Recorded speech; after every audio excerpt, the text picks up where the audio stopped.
में हाथी नरवा नरिया नरवा लगतो के जा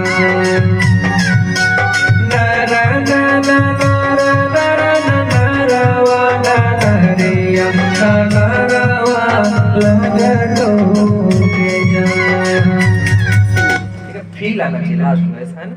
तो बस फीलिंग पकड़ना, छोड़ना मत हो। लास्ट में वो जाके फील में गाना है बस, बाकी ओके। चलिए बाय बाय।